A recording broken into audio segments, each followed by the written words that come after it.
Еще в очерках XIX века путешественники описывали, что практически во всех домах, даже среднего достатка крымских татар, верхняя часть была сделана в виде витражей. Даже, может быть, не витражей, а в деревянную раму вставляли стекла.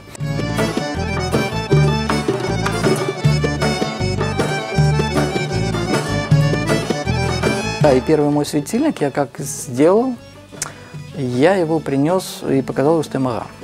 Очень удивился, ему понравилось. Приноси. Я принес. Такого, говорит, что такого не было. В общем, он меня подбодрил. Наверное, где-то его заслуга в том, что я вообще продолжил этим заниматься.